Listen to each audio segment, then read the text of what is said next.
We never know where life will lead us or what may hinder us along the way.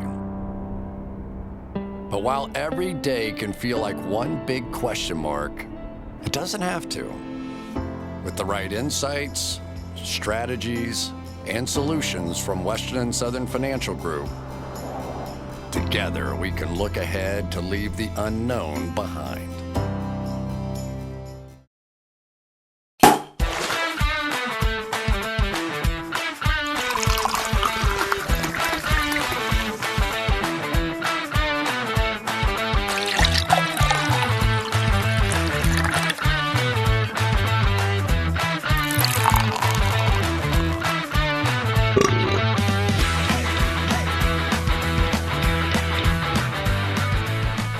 Buddy, we have an absolutely loaded podcast today. Talked to Todd McShay after a little bit of technical difficulties. Going to look at Daniel Jeremiah's rankings, Mel Kiper's rankings. Should be quite the treat.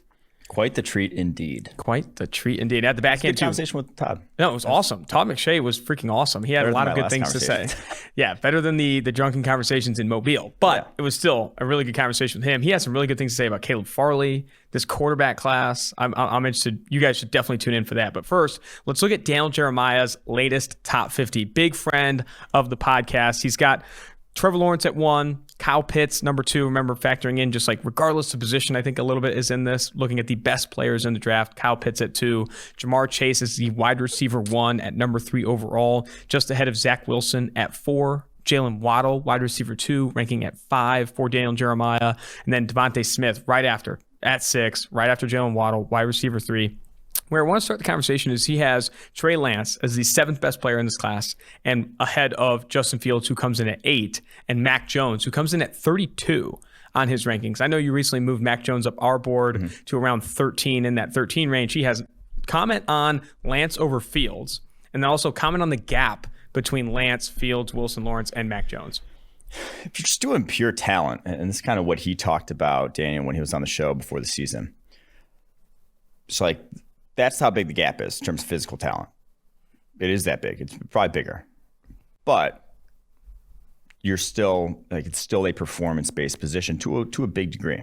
You still got to go out, and a lot of it, 95-ish% is done between the temples. So I am a bit surprised by that, but he's 5th on our board too. And more of the reason him being 13th on our board is because we're factoring in that positional value. The fact that quarterback on a rookie deal is so valuable that if you just get average performance in the NFL, and like you think about any other position, say a running back, you get an average running back, that guy's going to be 36. That guy's going to be way down on your board. Yeah. If you're just getting an average offensive tackle, that's not worth a top 15 pick, top 20 pick. But the quarterback position, how valuable it is, that's why we say, yeah, he's probably 13th on our board, is worthy of that type of pick because you can get that average production, and that's wholly valuable at that position. I really do think him having Lance over Fields, and like you said, Daniel Jeremiah told us before the season, like he was big on Trey Lance. It just speaks to the talent and the ceiling that Lance brings to the table. Like this guy has an insane arm, insane athleticism, good size, and he's not as good as Mac Jones as a quarterback right now. I would say that. Like Mac Jones is a better quarterback than Trey Lance right now. But what Lance can be or could be in the NFL, I think, is what puts him ahead of even Fields in this situation. He has him ahead of Fields. I wanted to bring this up to you. Sam Monson, host of the PFF NFL podcast, he's been pushing to maybe move Mac Jones ahead of Trey Lance on our board. What's your take on that? My take is that I completely disagree. You have a lottery ticket. I want to hit the Powerball. Yeah. I want it all. I want that guy that can win me a Super Bowl with the roster like the Chiefs got. We don't have to be a complete team, but he can get you there. I think Lance can put you in that sort of area as a prospect.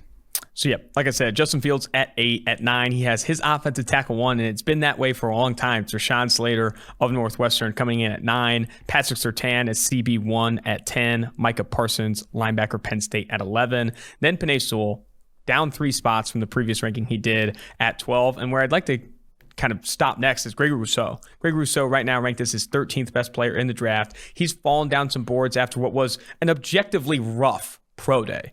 He's still edge 1 for Daniel Jeremiah, just ahead of Kwity Paye, who comes in at 14. Do you imagine that Jeremiah drops him a bit after seeing just the overall stiffness, lack of explosion from Rousseau at his pro day? I don't know. When did this come out, actually? This came out March 29th. The pro day was after that. It was after that. It was definitely after that. I don't see how you can not drop him after that. It's one, you had a year away from football. You're projecting that a guy who's a redshirt freshman at that age will improve physically. And maybe this is him having improved physically, but this is still not good. You read the numbers here. 7'5" 3-cone at 266 pounds.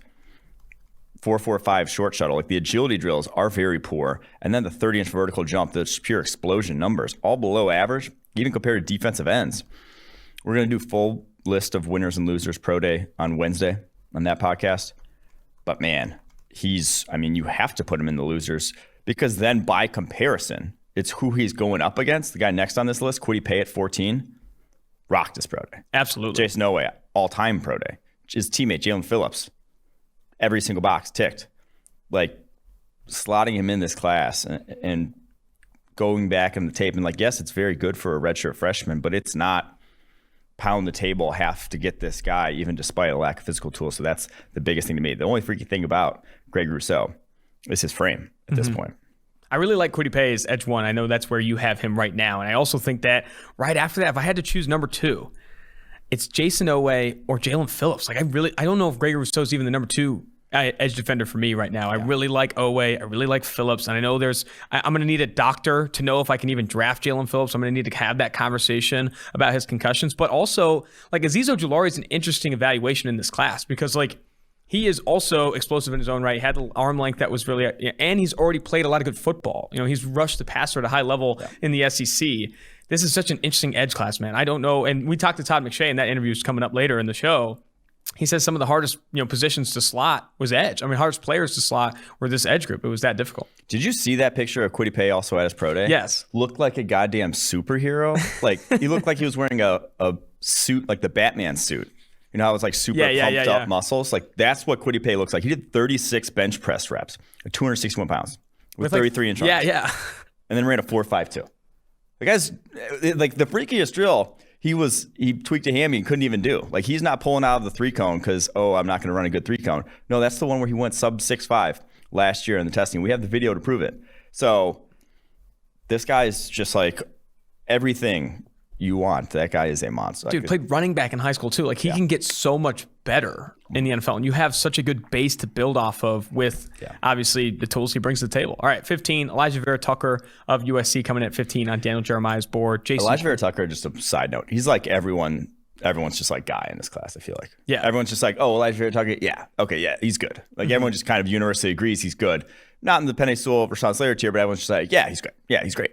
No one is coming out and saying Elijah Vera-Tucker is a bad thing. Yeah. Everyone's just maybe he's not a tackle. Where is he right now on your board? I think he's 30, just because guard, center, not as valuable positions. Where did his arm length come in? Do you know? It was in the 32s, I want to say. Gotcha. Probably kicking inside then. J.C. Horn, South Carolina cornerback, up 7 spots to 16. He had a freaking sick pro day. J.C. Horn came in and threw up a really, really good numbers at his pro day. Corners all helped themselves. And then, except for Caleb Farley, who comes down 12 spots, 217. We talked to Todd McShay about Caleb Farley and the back injury. He said, Todd McShay, I'm going to preview the interview a little bit here. He said, if you had to pick one corner in this class to cover one receiver on one play of any receiver in college football, it'd be Caleb Farley. It's just the back injuries, obviously the opt-out in 2020, just the lack of what we've seen on film. We haven't seen him play a ton of corner is why he's maybe going to come down boards a little bit. But man, talk about a freakish talent. Yes. Caleb Farley, man. Caleb Farley. And that's the only thing is the injury. Are you going to really draft him over guys who are also quality corners and extremely athletic, like Greg Newsome, like J.C. Horn, like Patrick Surtain? Mm-hmm. If this guy's going to have be hampered by a back injury, I think Steve brought up a good point that the teams with the 2 first-rounders, if he falls to the Jets and falls to the Jaguars, and that's Balky's MO.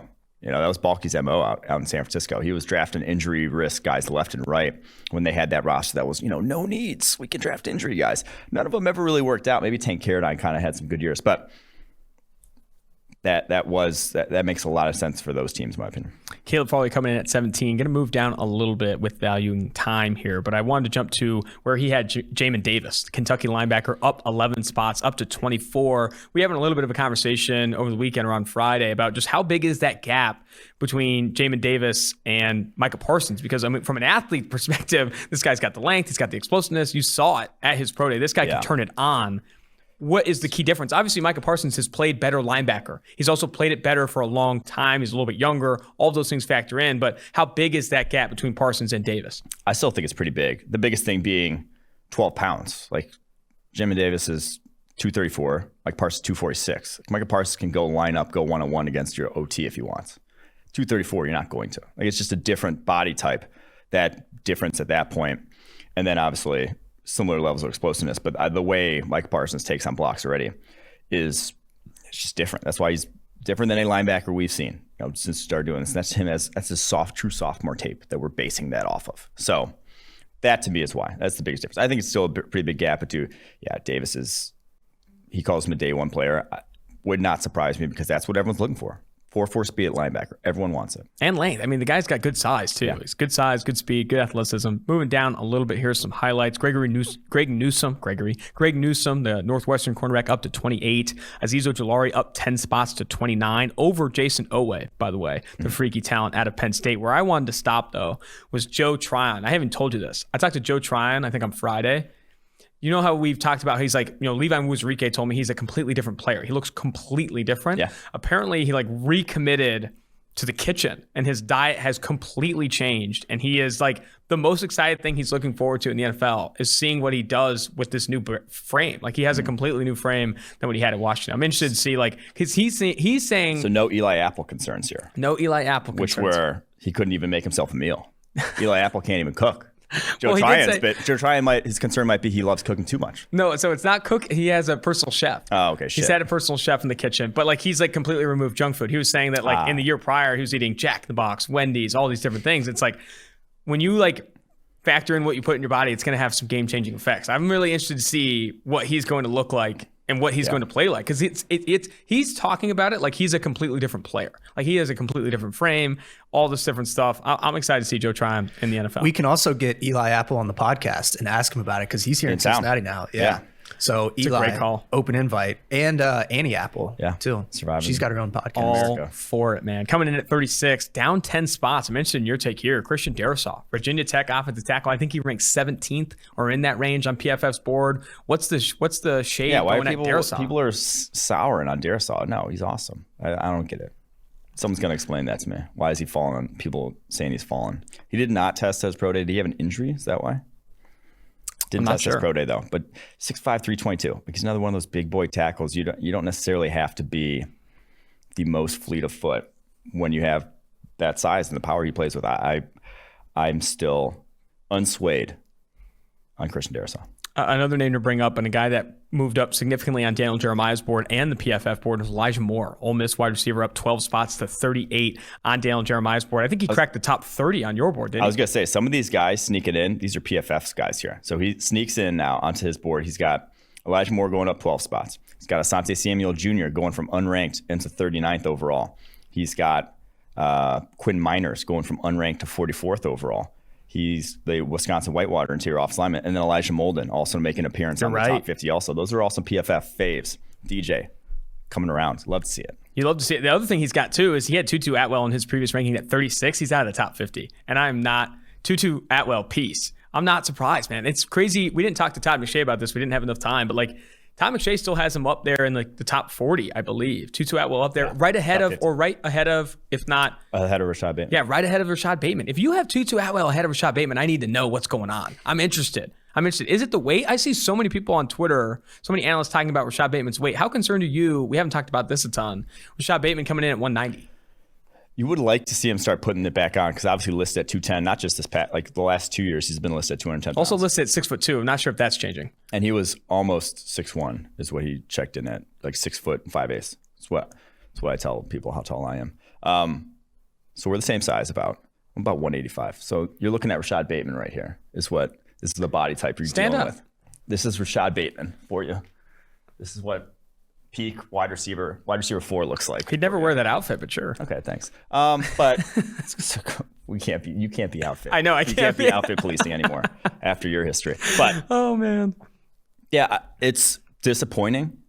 But I think his game is not completely dependent on that size. Not if you were at 1.210, which he had to be somewhat close to be listed at that. Usually you can get back there, hopefully with more training after COVID. He said in the interview though, like he played 198, like that was his weight. That's when he had his best season. He played at 198. That's where he wants to work back up to. That's what he wants to play at in the NFL. And I think that's where you want to be. Some other comments here. You moved down the list kind of quickly. I wanted to highlight a few more before we jump to Mel Kiper Jr.'s latest rankings here. But Ronnie Perkins down 5 spots to 43. We also saw Todd McShay have him high, I think in the top 40. Where are you at with Ronnie Perkins? I think he was 40s too for us. He was a riser at some points, and then now has kind of settled into that 40 to 50 range. His pro day was not great.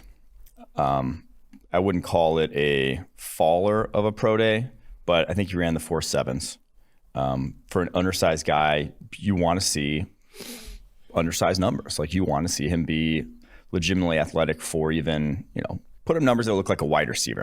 And he runs a 4.71, 9.7 broad jump, a bad shuttle, actually, 4.69 shuttle, 25 bench reps, good length, though, almost 33-inch arms. You can still win. You can still 100% win at those numbers, especially with the way he plays. But in this edge class, there's a lot of guys testing a lot better than he did.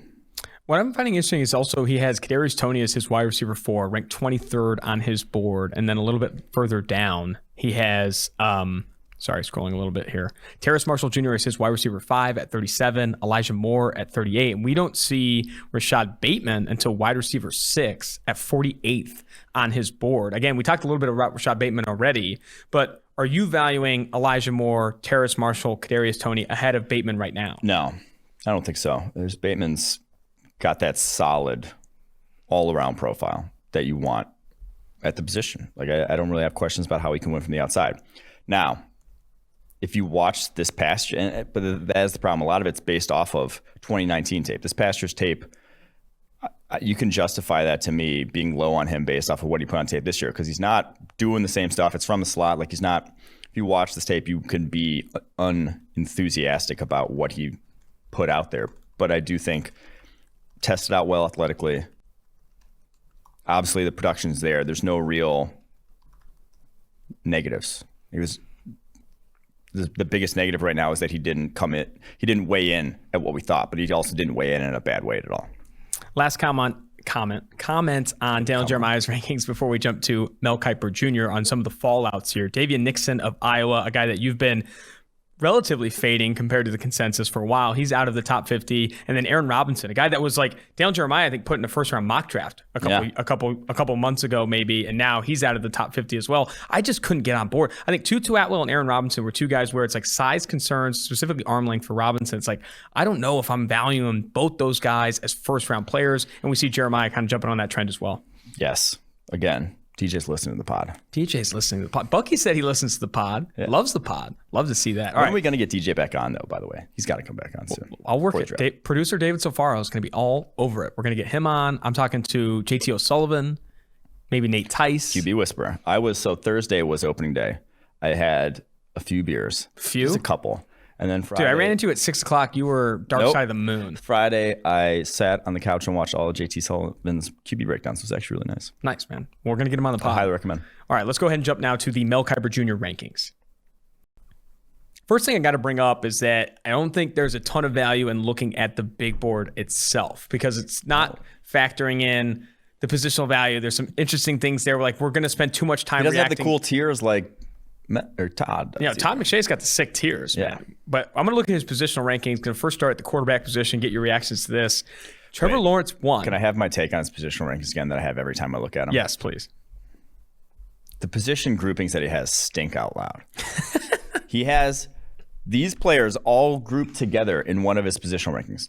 Jeremiah Owusu-Koramoah, Zaven Collins, and then Joe Tryon are all ranked as outside linebackers. Jeremiah Owusu-Koramoah played slot in Notre Dame. Zaven Collins played middle linebacker. And that's where he'll play most likely in the NFL. And then Joe Tryon played on the edge.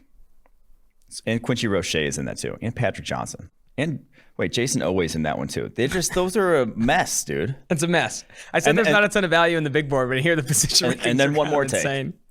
He ranks kickers and punters together as if like I kind of respect that. Next kicker or punter on our board. It's like, oh, I need a specialist. Let's go to my kicker and punter rankings. We have to get a better kicker, but if there's a better punter on the board, we'll take him. Exactly. We have a needed kicker, but if the punter is there, we'll take him. All right, quarterbacks. Let's get to the legitimate conversation here. Stop making jokes about Mel Kiper Jr. He's been doing this since about him. I was gonna say he's probably done it these rankings since 1979, and that's why. Yeah, but your mom's prime. Yeah, she would have been 22. Dude, absolute dime. All right, let's look at quarterbacks here. Trevor Lawrence 1, Justin Fields 2. As the narrative continues to push Fields down boards, Kiper says nay. Justin Fields, number 2 quarterback, right ahead of Zach Wilson at 3, Mac Jones at 4, and then Trey Lance at 5. We've had that conversation on the pod at the top here about Mac Jones and people seeing him maybe as a better prospect than Trey Lance. I know Sam Monson is of that opinion. I think even Eric Eager might be of that opinion. We see it here, but first, Justin Fields ahead of Zach Wilson, and then comment on Mac Jones ahead of Trey Lance again. Yeah, the Fields-Wilson's the real conversation for me. Fair. That one's tight, and that one's meaningful. Like, that is your second overall pick. If you're the New York Jets or whoever they may trade to. That one's going to be impactful. And they both have their reasons how you can see them not succeeding at the next level. It's like you watch the tape and you're like, Wilson's kind of, he's got a little antsiness to his game. He can be late in his own right too. Massive pockets to work with. Fields, obviously, Todd McShay kind of hit the nail on his head with his analysis. He's like, there is slow processing. You see a guy open, throw the guy open. Some of that's Ohio State's offense. Some of that's just like Fields. Some quarterbacks like that. Yeah, some quarterbacks do that. That's Ian Book's fucking like that. And that's why he's not going to. So we're not high on him because he doesn't. You love Ian Book in season. Don't start with me. That's not okay. You know that's not true. You know for a fact that's not true. I lament every Saturday that Jimmy Clausen ain't walking through that door anymore. Unfortunate. Or Brady Quinn. Or Brady. Yeah, obviously, but. That one, I can go both ways on the Fields. Zach Wilson, don't make any jokes about that, but I can go either way. Fair enough. All right, let's jump to running backs here. I think an interesting conversation to have. He has Najee Harris 1, Travis Etienne at 2 of Clemson, Javonte Williams 3, a PFF guy, and then Trey Sermon of Ohio State at 4, and then Michael Carter at 5. A lot of people, including Jim Nagy responded to your rankings today saying, where is Trey Sermon? Why don't you have Trey Sermon ahead of guys like, I think everyone's kind of confident in the top 3. Najee Harris, Travis Etienne, Javonte Williams. Even though some may be mixed here, I think the consensus is those 3 guys are the top 3 running backs in this class. Where it gets interesting is 4, 5, 6, and beyond. You have Michael Carter, I believe, at 4. And then at 5, you have Khalil Herbert, who's actually on today's podcast, by the way, who has webbed feet, by the way. His left foot has 6 toes. 3 are webbed, 3 aren't. Factor that in your rankings, Mel. And he played with Puka Williams, who had no toes. Yeah. Lawnmower accident or something. They had the weirdest running back feet of all time. Rex Ryan's wet dream. That was too far. Low-hanging fruit. That was too far. Trey Sermon, go. Sermon had a really good physical profile as pro day. He is certainly qualifies as a winner. 4.57 is not great. You knew he wasn't a speedster, though. What was great, 37-inch vertical, 10'5" broad jump, and a 6'8" 3.3 cone, all for 215-pounder. That's just kind of that all-around encompassing athletic profile that translates to breaking tackles at the next level. It was his calling card at Ohio State. It was his calling card at Oklahoma. He was difficult to bring down. His contact balance was among the best among the position in college football. And so to have those explosive drills and that change direction ability, yeah, I like Trey Sermon. I'm a fan of his. I just don't think he's exceptionally gifted. Michael Carter he had elite change of direction drills at 5'8", 1 or 200 some pounds. Like that guy's going to translate in that regard. He's going to be impossible to pin down in space at the next level. Khalil Herbert ran a 4.5 at another guy who I prefer that 5'8", 5'9" range for running backs. That makes you more difficult to tackle, makes you more difficult to find. Like there's a lot of reasons why it's just the low center of gravity is big. And by the way, he had some pretty darn good testing numbers in his own right. At 5'9", 210 pounds, runs a 4.46, 22 bench press reps. His vertical and broad weren't as good as Sermon's, 33-inch vertical, 9.7 broad, but then he ran a sub 7.3 cone in his own right. So he's a pretty damn good player. They're close. And Herbert, too, from a production standpoint, a ton of long runs, a ton of big hitting home runs for Khalil Herbert on his tape, despite maybe not being a 4.3, 4.2 type of burner. All right, wide receivers here. Devontae Smith at 1, Jamar Chase at 2, and Jalen Waddle at 3. I don't think there's a ton of conversation around who the best three best receivers are. It's just what order do you have them. What I'm finding interesting is that the consensus is starting to be... Still on Devontae, though. Still in on him. No, still in on Devontae. So is Sam Monson. No, I think Sam is on Jamar Chase now. But regardless, we've talked about a lot about Monson on the pod. I think what I'm starting to see, you saw it from Daniel Jeremiah. You're seeing it here from Mel Kiper. Todd McShay, I think, as well, sees Kadarius Toney, the Florida wide receiver, as the wide receiver 4. That's starting to become a consensus among some of the analysts as well. I've kind of faded him a little bit of late, valuing guys like Rashad Bateman over him, Terrace Marshall Jr. over him. Am I wrong to be doing that? It sounds like Kadarius Toney might be the 4th best receiver in this class, according to a lot. I will say, in terms of like size, he's 6'1", 193. He's got more traditional outside wide receiver size than Elijah Moore, Rondale Moore, than the guys who are calling the other slot receivers, even though that's where Kadarius Toney, like size-wise, there's not really much that should be limiting him from playing on the outside. I think that's a good comment, actually, because I think a lot of people, including myself, and probably wrongfully, if you're looking at like my evaluation of him, wrongfully putting him as a slot-only guy, just because that's where he played, and I think he is that kind of gadgety type. But you look at it from a size perspective, if you're going to come out and say Rashad Bateman can play on the outside, you better be ready to say Kadarius Toney can as well. Is Bateman more polished? Absolutely. But if Toney can get to that level of polish, or get at least closer to it, I mean, you're looking at a guy that can play on the inside and the outside. Jumping to tight ends, I don't think there's a lot of fun conversation here. It's Pitts and then everybody else. I think he has Freiermuth as the number 2 tight end. The guy I talked to recently wasn't able to do his pro day, battling some shoulder stuff, but could be doing some numbers down the road here. Looking at offensive tackle, he does not have Rashawn Slater 1. It's Penei Sewell, then Rashawn Slater. Darisaw, he's not fading Darisaw. Then Tevin Jenkins at 4. And a guy that I think has been coming up a lot, even Todd McShay brings him up, is Liam Eichenberg, a guy he called a plug-and-play starter. What is your opinion of Liam Eichenberg? I know he's not as high on your rankings. So I think we touched on this in one of the mailbags. Arm length. He's going to be a guard more likely than not at the next level. 32 3/8 inch arms. That's very short. There was one tackle under 33 inch arms starting in the NFL last year. So the rest is very good. I think he's going to be a competent NFL player, but you're talking about a guard. More than likely a guard.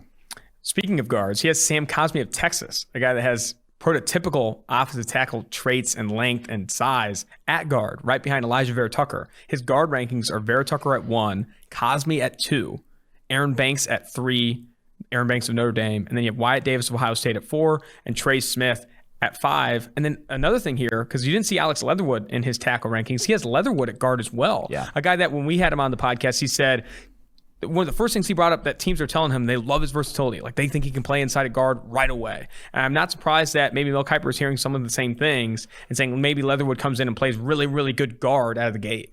Man, he just sees these tackles and guards very different from how I see them. Yeah. Like even projecting to the NFL level. Like he has Eichenberg and Jalen Mayfield, the Michigan tackle, as tackles. I think both of those guys end up at guard in the NFL.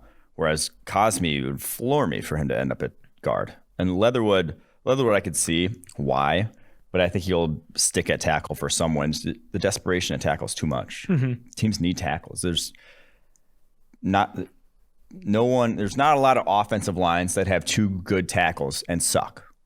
You know? Yeah. Like think about it. There's not a lot.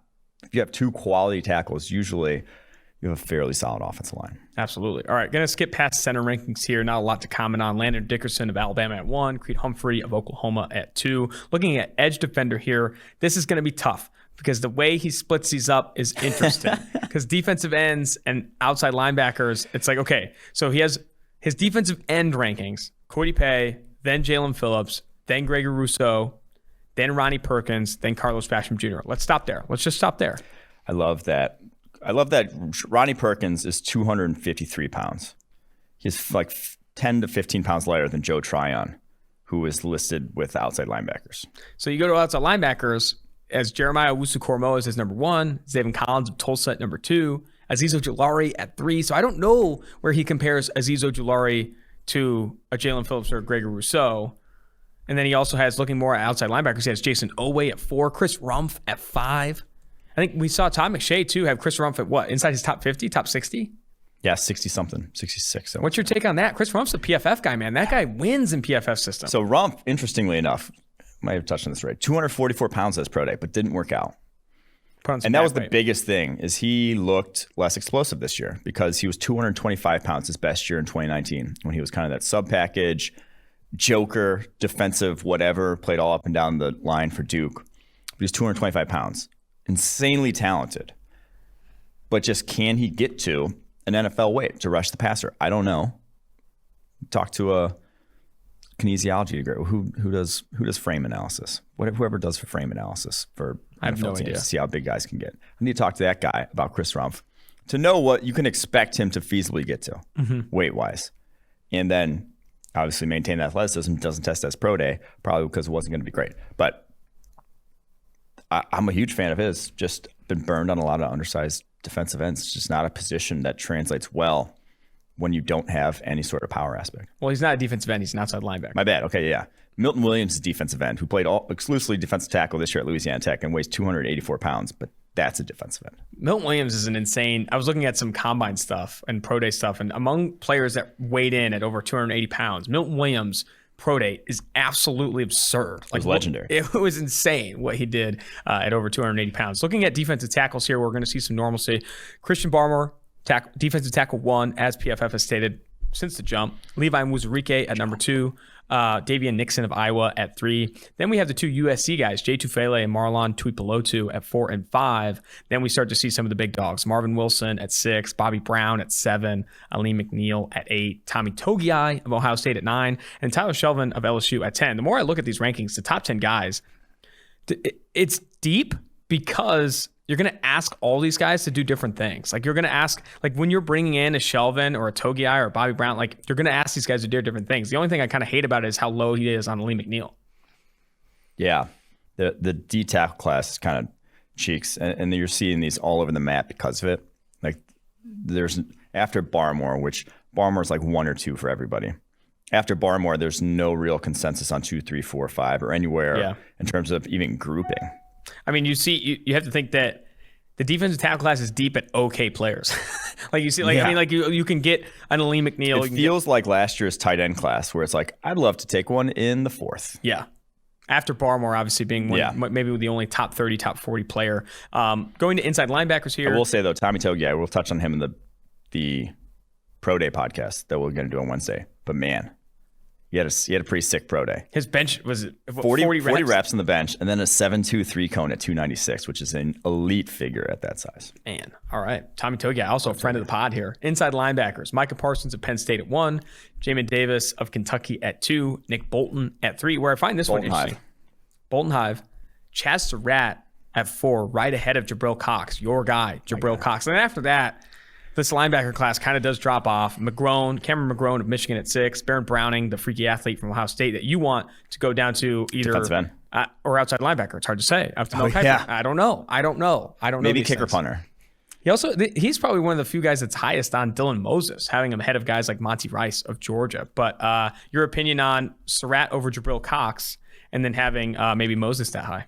Whoa. Yeah, Surratt's completely different level of instincts than Jabril Cox. Plays a more physical brand of linebacker than Jabril Cox, but still a worse tackler. Like I don't know if I trust that those tackle issues are still completely gone. Like that, and the thing about him, he is old despite being new to the position. Is in his 23, he's already 23. So there you have it.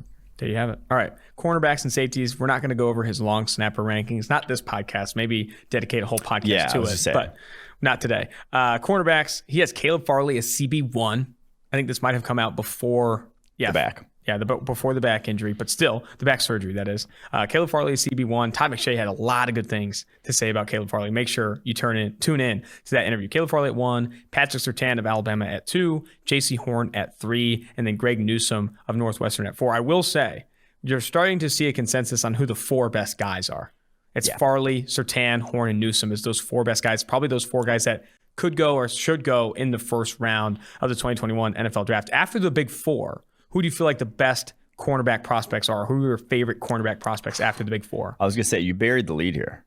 Mel Kiper is the only guy I've seen put Tay Gowan. Oh my goodness, I didn't see that. Yeah, he has Tay Gowan at 10. He also has Sean Wade listed at corner, which, I mean, these positionals, I don't know what to do with these. And he has Elijah Molden, who played slot at corner, which I guess that is, but he's going to be a safety in the NFL. Let me read the rest of his rankings then. I apologize for that. Tyson Campbell of Georgia at 5. No Eric Stokes in the top 10. Tyson Campbell of Georgia at 5. Elijah Molden, the slot corner from Washington, at tie for 5. Oh, wow. He did a little tie for action. Love to see that. Then you have Kelvin Joseph at 7, the Kentucky corner, former LSU corner that transferred. Asante Samuel Jr. of Florida State at 8. Sean Wade, Ohio State at 9. A guy he really loved before this season. Yeah. So I do think that that's a product of that. And then Tate Gowan, our guy, PFF's guy, UCF, coming in 10. At number 10. The 5th best one, though, in this class is tough. And that's why I think those guys, those top 4, will go pretty high. Because I think after that, I really like Asante Samuel Jr., but he's not going to be for everybody. Yeah. The size thresholds will cut him off some teams' board. So then those guys just go further down in the draft. But I do really think Asante Samuel, obviously Elijah Molden, we call him a safety, but those 2 guys I feel the best at about being good. Just they're not your traditional corner. If you want like a traditional outside cornerback, I still think it's Tate Gowan. Fair enough, man. Tate Gowan. He also had a good pro day. It wasn't like elite, but he had a good pro day. I think ran in the low 4.4s. Low 4.4s. Love to see that. All right, safety here, and then we'll finish. And we'll jump to the Todd McShay interview, the interview with Sam Cosmi, and the interview with Khalil Herbert to finish the podcast. Safeties, number 1, no surprise, Trayvon Moehrig of TCU, best free safety prospect in this class. After that, Richie Grant of UCF, Javon Holland of Oregon, a guy that MJD said is the best defensive player in this class. I love the Maurice Jones-Drew content.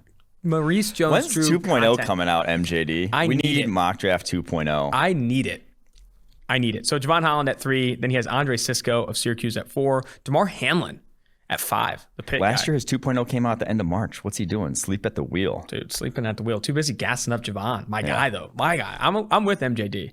After that, it's kind of not a ton of big names in the safety class after DeMar Hamlin at 5. Do you like Cisco, though? Do you like Hamlin at 5? Where are you at on Hamlin?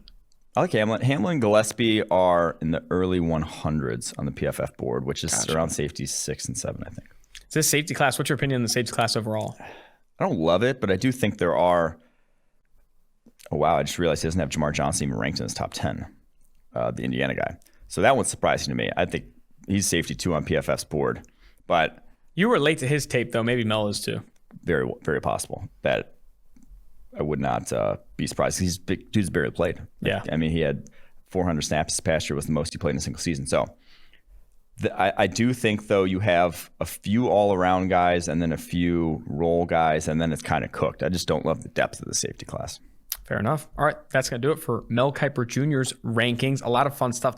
It's so hard to discern the outside linebacker defensive end stuff on his rankings, let alone putting kickers and punters together, like you said at the top here. All right, what a podcast. Let's go ahead and jump now to the meat of the podcast. Interview with ESPN's Todd McShay, interview with Sam Cosmi of Texas, and then an interview with Khalil Herbert of Virginia Tech.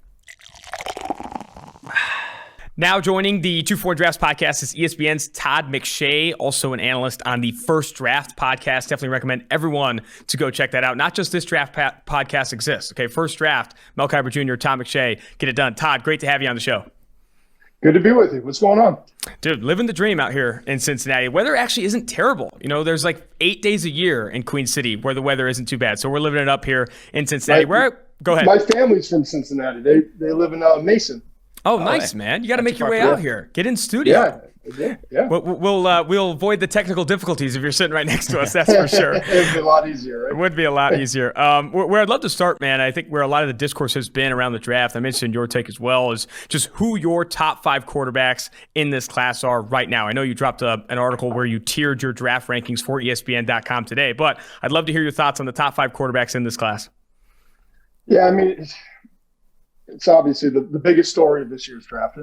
Trevor Lawrence, I have at number 1. And there's areas that he can improve, and I get it. But I've talked a lot to Urban Meyer prior to leading up to the draft, and was with him in Clemson for Trevor's pro day.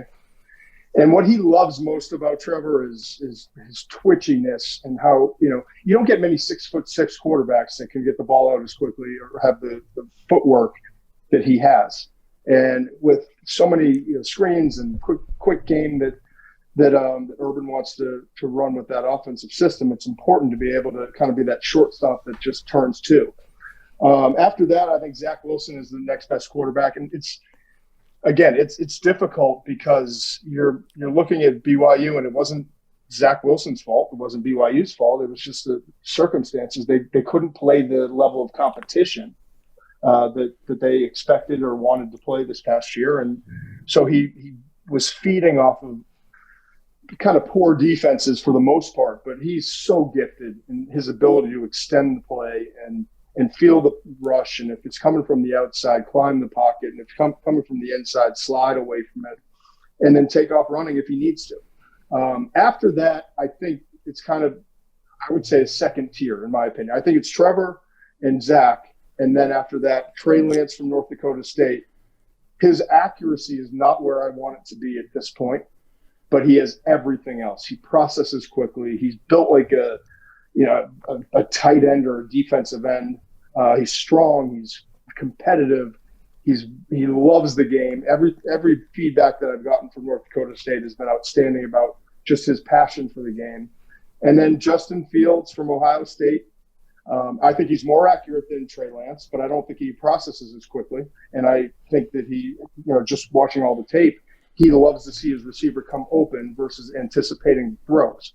So that's the area that he has to improve upon. But, I mean, he ran, a 4.44 40-yard dash. People were talking about his work ethic. I think that's ridiculous.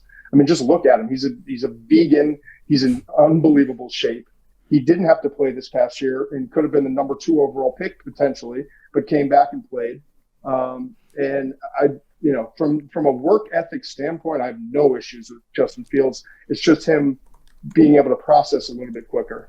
And then finally, Mac Jones, I would have at number 5. He's the only guy that doesn't have mobility in terms of the top 5 quarterbacks that we're talking about in the first round. But he processes as fast or faster than any of these quarterbacks. I talked to Steve Sarkisian prior to the Missouri game. I think it was the first game of the year for Alabama. We had that game live. And he said, we just need Mac to stay in his lane. We don't need him to be a superstar or be a hero for us. We've got 3 offensive linemen that are going to be drafted, 2 wide receivers that are going to be first-round draft picks in Devontae Smith and Jalen Waddle, and a running back who could be a first-round pick and Najee Harris. He's like, so, and then the second game that we had, we're starting to give him more. He's starting to really pick things up. And then the third game we had late in the season, he said, I've never installed more with a quarterback at the college level than I have with Mac Jones. And he's like, he's in complete control of this offense, and everything kind of runs through him. So I think that tells you why a team like San Francisco moving from 12 to 3 could potentially take him over more athletic, more physically talented quarterbacks. You've been doing this a lot longer than us here, Todd. How special is this quarterback class in terms of the ones you've seen in the past? And could we realistically see quarterbacks go 1, 2, 3, 4 for the first time in NFL history? You call him the old man? Call you experienced. It's a good thing. Gotcha. Yeah, it would be the first time that we would see 4 in a row. And it wouldn't shock me given the situation. I mean, clearly Trevor Lawrence is going 1. Zach Wilson, I'll be shocked if he's not the number 2 overall pick. I think more so today than ever before that it's going to be the Jets just staying there and taking him. But if they decide to go with Sam Darnold, then they're going to wind up moving that pick, and a team like a Carolina would move up from 8 to 2 or whoever else. But I think 1-2 is pretty much locked in, and San Francisco obviously moved up from 12 to 3 to go get a quarterback. So 1, 2, 3, I feel as certain as I've ever felt going into a draft that those are all 3 going to be quarterbacks. Then it gets interesting. Does Carolina move up? Does Atlanta take a quarterback, or do they take? In my latest mock draft, I had him taking Kyle Pitts because I think he's the best player that's not a quarterback in this draft, the Florida tight end. And if you have Matt Ryan for the next couple of years, and he's been durable, and he hasn't played poorly, I don't know. If you want to make a run and improve, then I think you go with a weapon. Put him next to, with Julio Jones and Calvin Ridley. It makes a lot of sense to me, but it also makes sense to me that you're sitting at 4 saying we're not going to be drafting this high, in the future years. Let's take advantage of being here and a quarterback class that's deep and has 5 first-rounders. And let's get our guy, whether it's Trey Lance or Justin Fields or Mac Jones at that spot. We'll have to see. But They could go either way. So it will not surprise me at all if we see the top 4. And then I'm most curious about Carolina. Just talking to their coaching staff, they believe that they have a team in place that can be a playoff team. They just need a quarterback that can win that, in the fourth quarter, have that drive. They lost 8 games last year by 1 score, and they're obsessed with it. So to me, that's going to be the most interesting spot. But they can't trade up with Atlanta because Atlanta's not going to trade within the division. So 5 is probably the most likely spot that they could move up to. Maybe it's 6, but I don't know that Cincinnati wants to move out of that spot and move away from potentially getting one of the top receivers or Penei Sewell, the offensive tackle from Oregon. And I don't know that is it Detroit at 6, right? I don't know that they want to move out and potentially not get whether it's Jamar Chase from LSU or one of the Alabama wide receivers at 6. So it'll be interesting to see if they can strike a deal between now and the draft to move up to go get their quarterback. But I know for a fact that they really are desiring one of these top 5 quarterbacks. I want to focus in on that Cincinnati Bengals pick at number 5. I think there's been a lot of conversation around what is the best decision for Joe Burrow's development. Is it investing in the offensive line? Is it getting Penei Sewell to have him come play with Jonah Williams, the former first-round pick out of Alabama? Or do you target a big-name pass catcher like Jamar Chase, putting him back with Joe Burrow in Cincinnati, or even Kyle Pitts if he's available? What do you do if you're the Cincinnati Bengals GM, if Jamar Chase and Kyle Pitts and Penei Sewell are on the board at number 5? Who do you feel like is the best player for Cincinnati and specifically Joe Burrow's development? No, this is a tough one.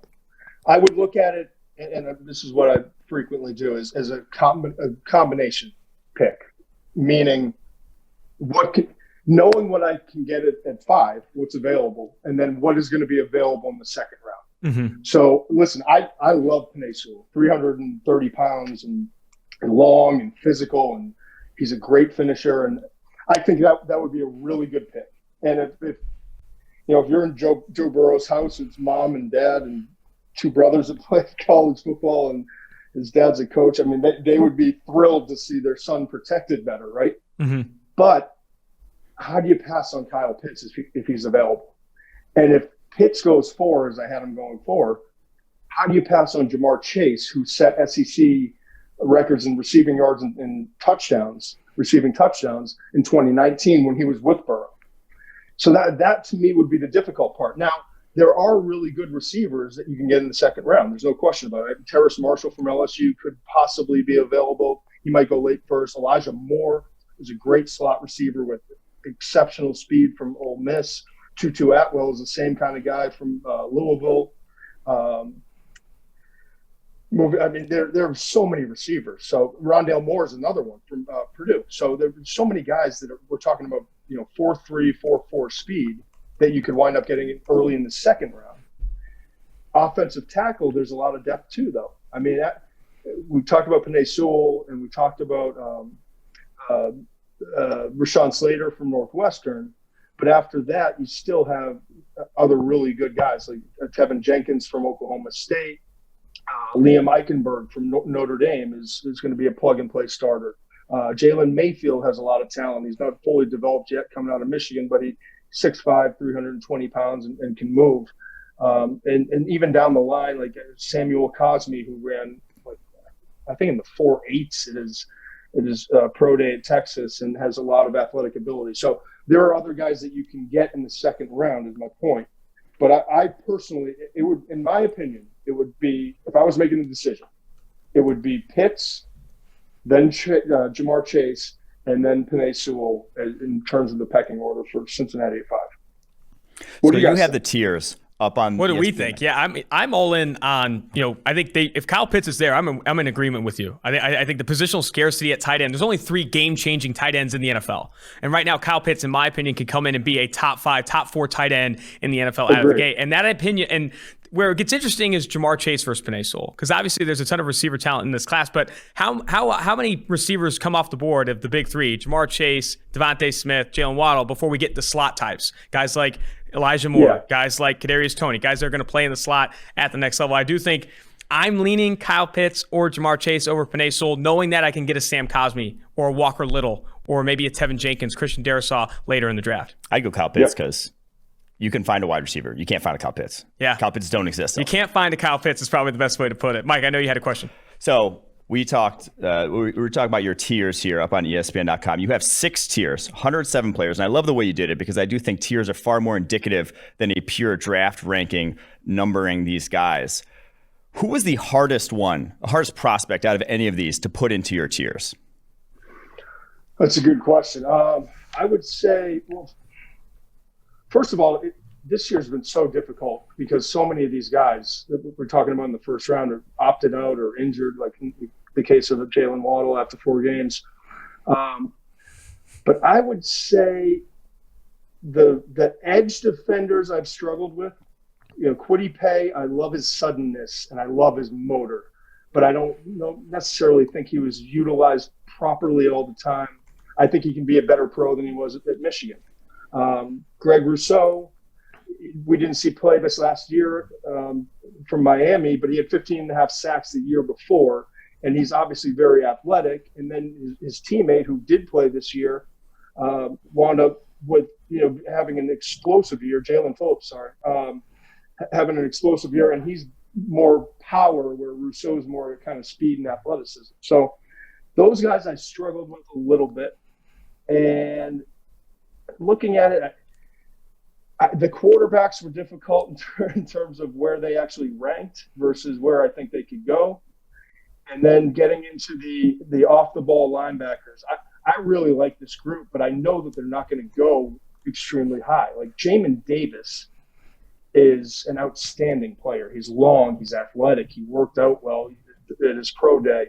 He can cover, and he the way he shoots gaps and gets up the field and just makes plays behind the line of scrimmage is so much fun to watch. And Micah Parsons, I think, is the best off-the-ball linebacker in this class and should be a top 7-10 pick in a normal year. But he could fall a little bit because we have 5 quarterbacks and 4 pass catchers, including Kyle Pitts at the tight end position, that are very likely to go in the top 10, 11 picks. So that was difficult. And then the last one for me that was kind of a struggle and continues to be is Caleb Farley. You have Patrick Surtain, who I think is probably the most complete corner, but he's given up some big plays, and he's not the most fluid guy when you compare him to Farley. J.C. Horn from South Carolina is probably the best press man corner in this class, and is so physical and so competitive. I love the way he's wired. But with Farley, I think if you told me you had to cover one number 1 receiver in the league for one play, I would send Farley out there because I think he's the most smooth and athletic of the group.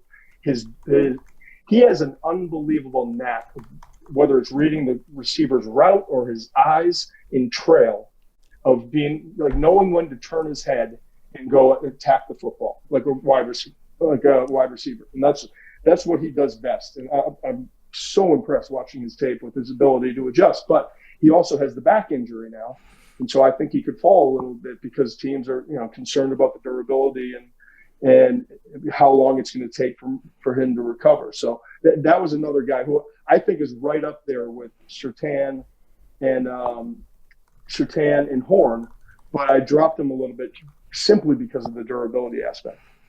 I'm interested. I mean, Mike has been big on Caleb Farley since 2019. I think the back injury and, obviously opting out of the 2020 season, you just haven't seen him play the position a ton. Right. It's probably the biggest reason maybe teams view him lower. But I agree with you, man. If there's one play, I'm taking Caleb Farley against any receiver in college football. I wanted to pivot the conversation a little bit to running back value and drafting running backs in the first round. You and Mel Kiper Jr. have been talking about this for a long time. That's not another age comment, Todd. Don't worry. But I'm interested because you have Travis Etienne and Najee Harris going in the first round of your latest mock for ESPN.com. I'm interested to know what your opinion of running back value and drafting these guys in the first round. Is it a case-by-case situation? Is Etienne and Najee Harris different? Or do you feel that teams are shying away from this moving forward and you're going to start to see teams avoid drafting even the best running backs in each class in the first round? Yeah, I mean, history tells you that you don't have to draft a running back in the first round to get a star, but there have been plenty of guys that were taken in the first round that have been stars. Derrick Henry is, comes to mind. And Najee Harris from Alabama is probably if not the best, then the second best running back that Nick Saban has had during his tenure there. So, listen, I don't have any absolute rules to it, but I would really struggle to take a running back in the first round if there were other players available that with similar grades. They have, in my opinion, this is what I've always said, and I believe this. They have to be an exception to the rule type of running back in terms of talent. And I think what Najee did this past year is he went from a 235-pound back that liked to dance a lot and wasn't physical and aggressive to a guy who was a pounder. And his mentality changed. And Steve Sarkisian, the former offensive coordinator at Alabama, got him involved more in the passing game. I think I don't have the numbers in front of me, but it was pretty close to the receptions he had this year, almost mirrored what he had from the previous 3 years. I mean, his production increased phenomenally. So Najee, to me, is the most complete back. Travis Etienne has a little more explosiveness, and he got stronger. That was the difference, too. Travis, Najee, I talked about, became more physical his final year. And Etienne came back as well, both seniors, which is rare to see at the running back position. But Etienne comes back, and he became stronger in the lower body. That's what he wanted to improve upon, from being a second, third-round pick to being potentially a late first-round pick. And that's what I think he did. And he caught the ball well as well. So both of those guys, in my opinion, if you're drafting late in the first round, whether it's Pittsburgh, the Jets, Buffalo, those types of teams, I think they kind of belong in that area. I'm not talking top 20. I'm talking 24 and beyond. And then I think the most underrated player at the running back position this year is Javonte Williams from North Carolina. I mean, this guy's he's 5'10", 220, and he seeks out contact. His tape, I'm sure you guys have studied him. I love watching his tape. He is never going down on first contact. His contact balance is outstanding. And if he has an opportunity to step out of bounds or just kind of go down, he's looking for a safety or a linebacker to take out with him. And he does it every single time. And I love the way he plays. And beyond that, too, his teammate, Michael Carter from North Carolina, is a good kind of a third down back, a scat back, if you will. And Ramondre Stevenson, I think, could be I don't want to say sleeper, but the overlooked guy from Oklahoma you could probably get in the third, fourth round, who I think is going to be a really good pro. Todd, always appreciate the time, man. It was a real honor to have you on the show. Really appreciate it. Make sure you check out Todd's work on First Draft, the podcast First Draft with Mel Kiper Jr. and Phil Yates. Todd, thanks again. We'll have to get you on maybe after the draft again. Would love to do it. Appreciate you guys. You guys do really good work. Now joining the 2-4 Drafts podcast is former Texas offensive tackle Sam Cosmi. Sam, great to have you on the show. Appreciate it. Thank you for having me. You're out there enjoying the Southern California weather. Can you please tell me the degrees, how recently you were at the beach, how good the food was? I need an update. I'm a Cali guy. I need to live through you for a little bit. No, it's been great. It's like 60 through 70 degrees, no humidity. I like Texas. It's been great. Went to the beach last weekend. Nice vibes. Went in the cold ocean, but that felt like a cold tub for us, so I got some recovery in, which was great. You love to see that. That's awesome, man. Do you surf or anything? No, I body surf. That's what I do. I just throw my body in the wave, and I'll do that. Dude, I'll tell you what, man. Enjoy the Mexican food while you can down there. If you get drafted by you're from Houston. Houston has really good Mexican food. Texas has good Tex-Mex, but really good Tex-Mex. You get drafted by the Bengals, the Browns, anywhere in the Midwest, dude. You're not going to get any good Mexican food. I'll tell you that right now. It's not going to happen. So definitely enjoy it while you can out there. That's cool, man. Want to now kind of pivot to talking about your pro day. Obviously some insane numbers that I think a lot of people expected, former 5-star, athlete with a ton of athleticism. You see that athleticism on tape, but talk to me about all the training that went into that day and then kind of the reaction you got from obviously your reps, your agency, and also, the teams that saw you working at your pro day. Yeah, I think I was hoping for those numbers. I kind of tested around. I didn't really know I was going to get in the 40. I just wanted to get something in the 4.8s, and I did, and I was super stoked about that. Bench was a big surprise, and then I think everything else was pretty much I was super excited for everything, and having that opportunity to go and showcase my athletic ability amongst the scouts was something special for me. And no, I was fired up for my numbers. Yeah, you should be, man. Those are freaking insane. Like those are rare human being numbers, let alone offensive tackle or whatever it may be, man. That's awesome. Yeah. What was some of the feedback you got from teams while you're down there, or even talking to teams so far? I'm sure you've had more than just this Zoom call to talk to teams and other people like that. Yeah, I mean, the feedback has been good. I mean, I've been trying to build these relationships with teams. It's pretty much all I can really do, other than like pick apart my brain. It's what teams are trying to do. No, it's been good. It's just, building those relationships with teams and coaches, and that's all I've been doing. So other than that, I've been getting really good feedback from the teams, and like I said, this whole process, it's kind of still in the unknowns, and you don't really know. All you can do is just try your best and see what the outcome is. Absolutely. So when you say, teams want to pick your brains, peel back the curtain a little bit and tell us, what exactly they're looking for when they're trying to pick your brain and talk football. Yeah. So basically when they'll put some plays up or do such and go through plays, and then you have to recall like what they said and what the calls are and such. So there's just like senior memorization when it comes to plays and calls and formations and such like that. So it's just that aspect of it, and then, they'll watch our film and we'll go through my film and I have to explain, concepts and such. And so, no, that's the mental aspect of it so far.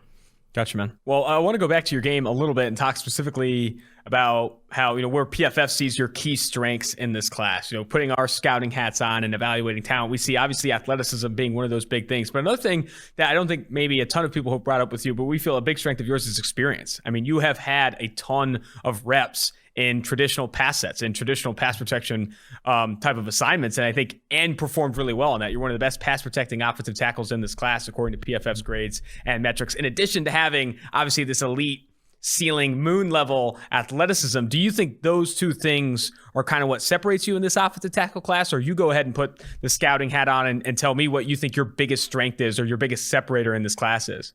I think those are very strong strengths with me.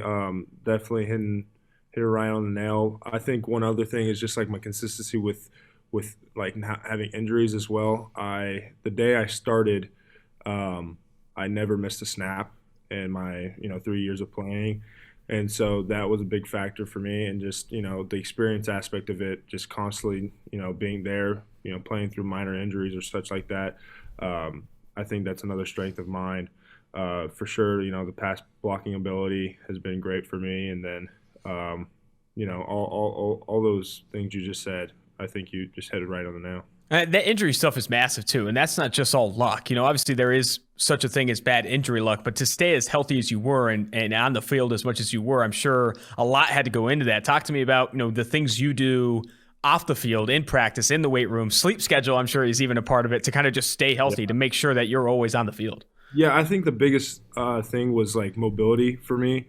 Being an offensive lineman, you're constantly in the trenches, so you're constantly getting rolled up. So if your ankles or your knees are very flexible and able to bend, like if a guy rolls up on you, it helps with not having injuries or minor injuries. If that's the case, it could have been worse or such like that. So being in there, doing those extra ox lifts and mobility lifts and such like that, I think really helped me when it came to that aspect of not getting injured.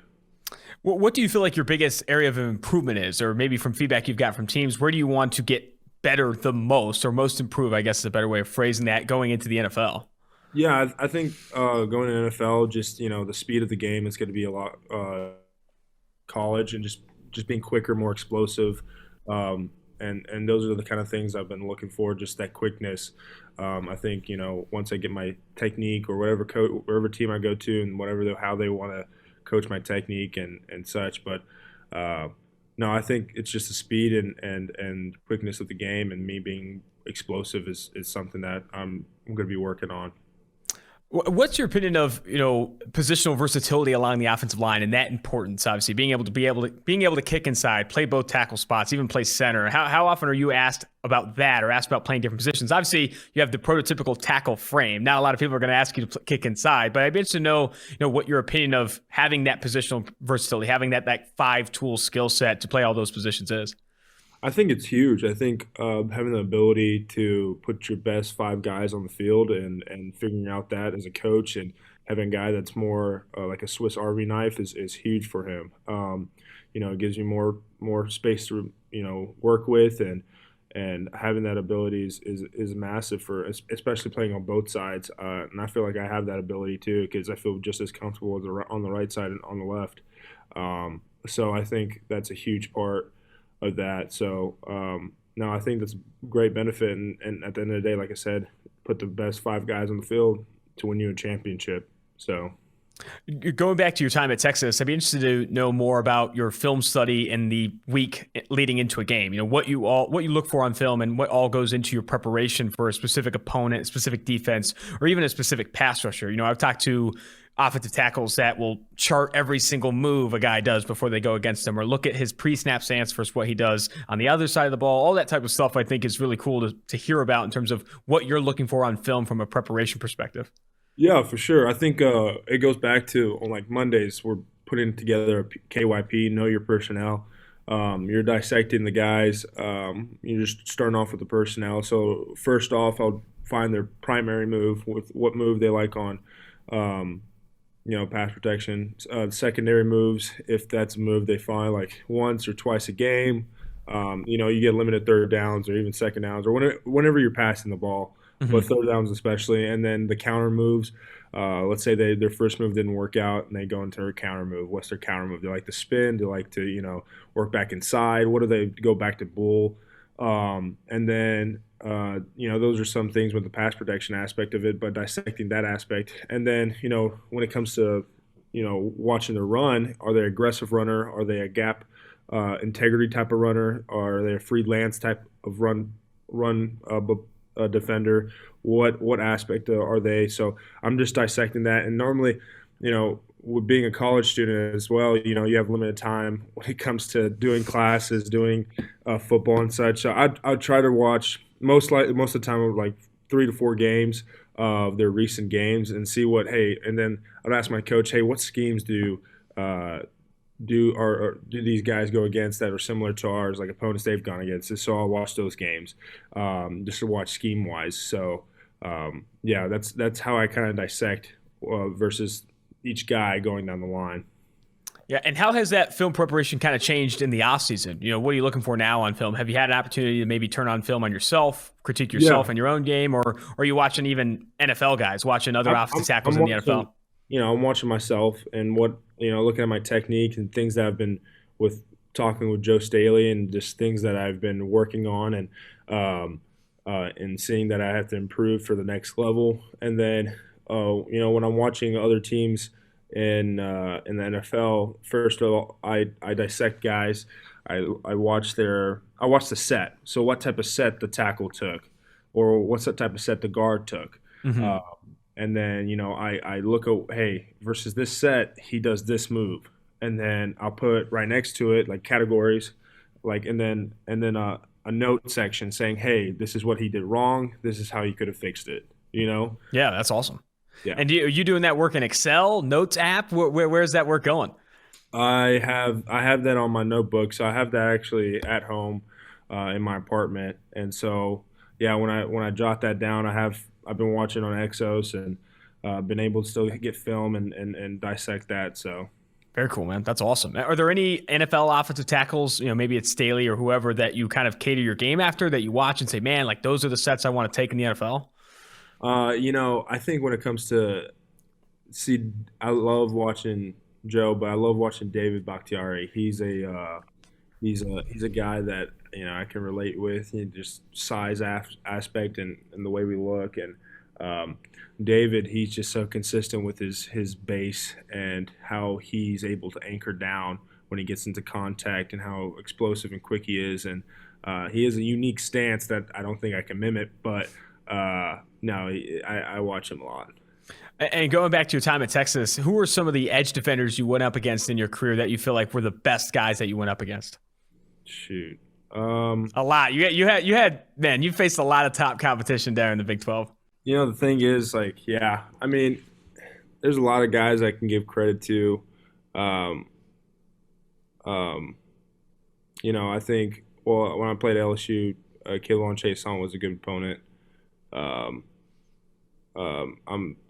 blanking on some names. I just remember numbers. And guy from Kansas State was a really good guy. White Hubert, maybe? Yeah. Hubert was really good. I think Jaquan Bailey, if I'm not from Iowa State. Okay. If I'm not mistaken. When I played sophomore year, I was unreal. Like when I was about 270, Port Augustine was really good at that time.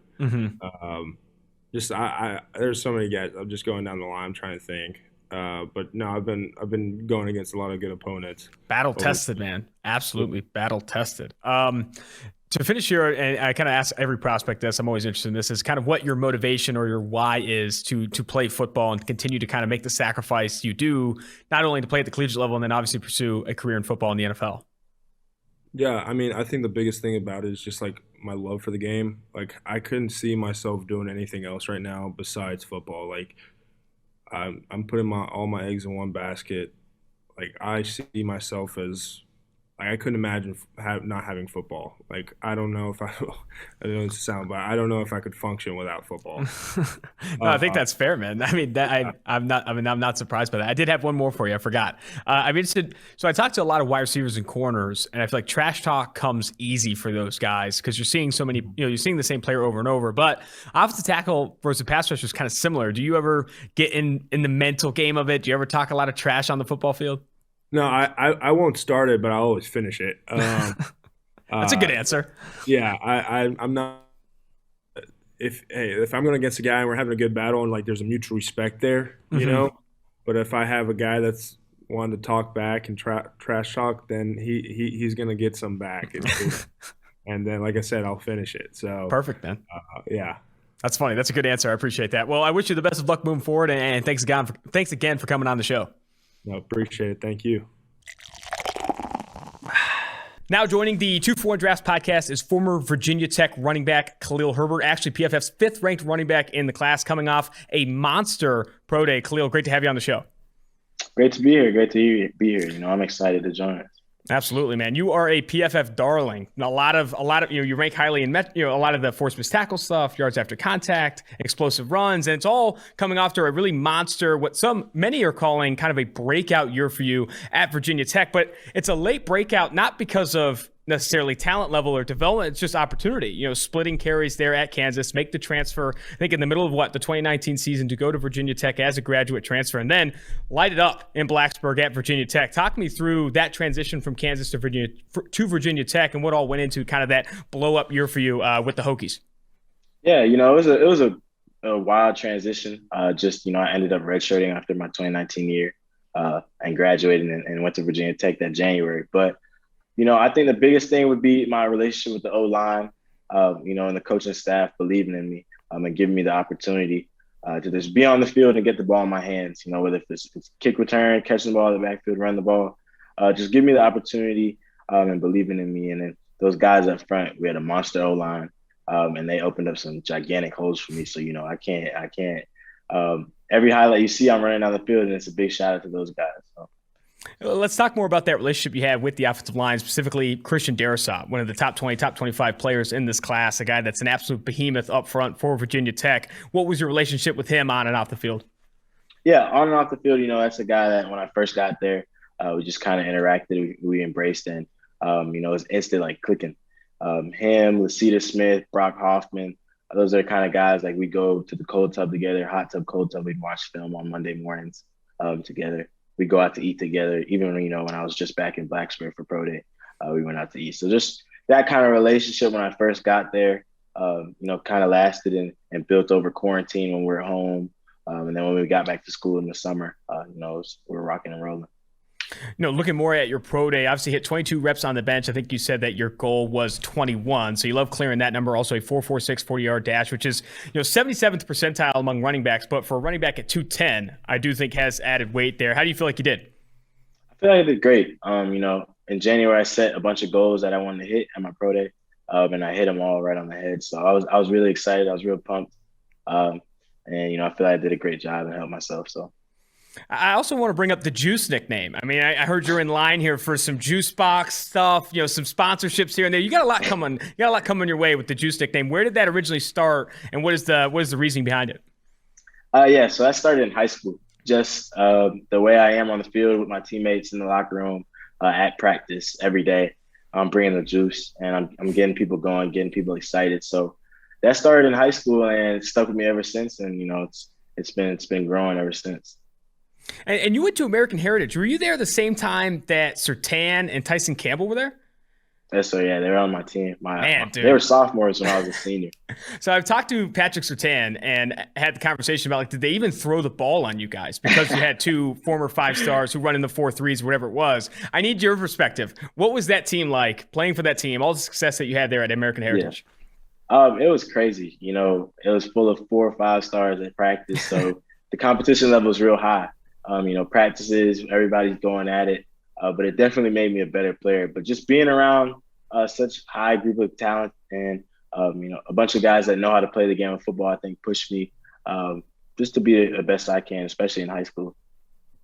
So a lot of the strengths that kind of PFF sees in your games, at least from, looking at our draft guide here, is, low center of gravity. People see 5'9" at running backs and think it's a weakness. Absolutely not. The NFL has changed, man. Clyde Edwards-Helaire is like 5'8" being a first-round pick. People don't look at height as a weakness. 5'9", 210 is great size for the NFL running back position. That low center of gravity, really allows for you to break tackles, force, gain yards after contact, and all these different things. But also, you have sneaky home run hitting ability. 4.46 isn't necessarily 4.3, 4.2 speed, but still find your way time and time again into big plays. Averaged over 7.5 yards per carry this past year. That's what we feel like your biggest strengths are, that home run hitting ability, low center of gravity. But you put the scouting hat on. You tell me what you feel like separates you in this class. Yeah, definitely that home run hitting ability.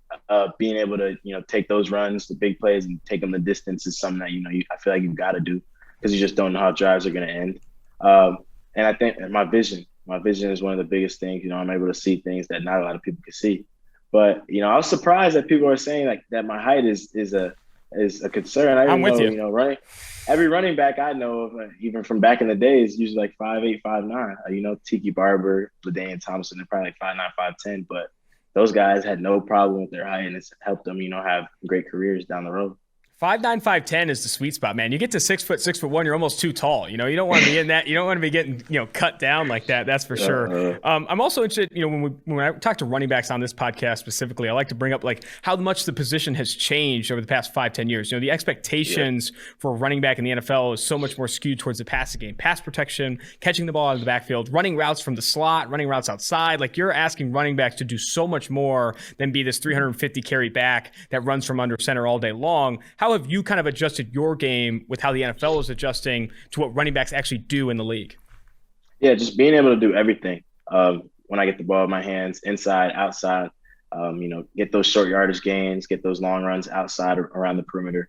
Just being able to catch the ball out the backfield and get mismatches on linebackers, in the kicking game, returning kicks.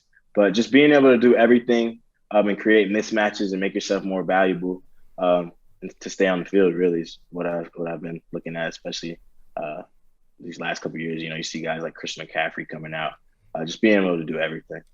Are there some running backs in the NFL that you kind of pattern your game after? I know in the draft guide, PFF sees a comp to Jay Ajayi, who had a lot of success at Boise State and early in his NFL career. But who are some names that you feel like you have similar skill sets to or kind of pattern your game after? I'm an old school, so Tiki Barber, LaDainian Thompson, those are guys I grew up watching. But Tiki Barber is someone that I feel like similar-wise, if you watch the film, we kind of resemble each other. But those are guys I definitely watched growing up, kind of the reason I wear 21. They're able to do everything, and that's what I want to be able to do. That's awesome, man. I know we talked a little bit before we started recording about how good you are on the mic because I've watched a handful of your interviews. I've had Tiki Barber on this podcast. That dude is fantastic on the mic as well. He's also very good in media, so maybe the similarities ring more even off the field. That's awesome to hear. I want to go back to, you brought up vision, and I do think vision comes with a lot of preparation in the practice weeks or the practices prior to each game. I'd love to know what you're doing in practice, specifically from a film perspective, to prepare for a certain opponent. What are you looking for on film from opposing defenses or opposing defensive players to kind of pick up on or identify before you head into a specific game? A big thing that I look at is safeties, how they tackle, how they come downhill, what kind of things they do. to break down and tackle running backs, because I'm expecting to get to the second level. It's my job once I get to the second level to make that guy miss. So just seeing how they tackle, what kind of tacklers they are, if they're going to dive at my legs, if they're going to try and hit me up high. Just seeing that kind of thing, so I'm able to make the miss and make that big play. And how has kind of your film preparation changed in the offseason? Have you had a lot of opportunity to kind of go back and watch more film on yourself, or even watch film on guys in the NFL? Yeah. Just especially with these coaches and these meetings, I'm able to, see myself every day on film. But really just evaluating myself and looking at things I wish I would have did better, and things I can improve on and things I wanted to improve on. So especially from the end of the season to the Senior Bowl, I want to work on pass pro and catching routes out the backfield. And show people that I could do that. And I feel like I was able to do that. So now, I'm just taking it to the next level and just trying to figure out different ways I could get better. A bit of a fun question here. It's growing in popularity to ask you this, but you were born with 12 fingers. I think 12 fingers. You had those removed early on, but you still have 6 toes on one foot or both feet, and they're webbed. Let me know what exactly is going on here with the limbs. Yeah. So I had 6 fingers on both hands. I had extra pinkies. I don't know if you can see them right here. Wow. And then on my left foot, I have like 3 regular toes and then 3 web toes. But there's 6 nails down there. So it's kind of, I don't know how it happened, but that's how I was the only one born with that stuff in my family. But So I have a couple comments there. Do the web toes help you at all cutting? I've heard swimming. People with web toes can swim better. But 2, are you aware that also, you obviously played at Kansas before transferring to Virginia Tech. Puka Williams has he got his toes cut off or something. Like, were you guys both just like deformed feet in the locker room? I don't know how Kansas is recruiting these guys. Yeah, so it was both of us in there with something going on with our toes. But I think that just helped us bond even more. Just being able to share that kind of experience, just something weird that we both have interesting about us. You love to see it, man. I might have to add it to a strength here on your profile. It's got an extra toe. That's going to take you a long way. We can finish with this one, man. This has been great. I really appreciate you setting aside the time. I like to ask, prospects, what their why is or what their motivation is to, make the sacrifices that you do to play college football, to pursue an NFL career, to do everything on and off the field, to be an NFL running back, one of the most, brutal, violent positions there is. Talk to me about, what your motivation is or what your why is to play the game. Yeah, my why, I'd say just being amongst the best. I want to win a Super Bowl. I always wanted to win a national championship, win a bowl game when I was in college, and I wasn't able to do it. So being able to do that at this level, I feel like is my biggest reason. And then just, playing the game. I love the game. It's fun to play. Going out there, making big plays and scoring touchdowns is what I love to do. So being able to do those 2 things, is the reason I love playing the game of football and why I do it. Awesome, man. Well, I really appreciate the time, and I wish you the best of luck moving forward, Khalil. Thank you. Thank you for having me. That's going to do it for this episode of 2 for 1 Drafts. Make sure you rate, review, and subscribe to the podcast wherever you find your podcast. Helps us out a ton. Until next time, Austin Gayle, producer David Sofaro, producer Mike Quinn, Mike Renner, 2 for 1 Drafts.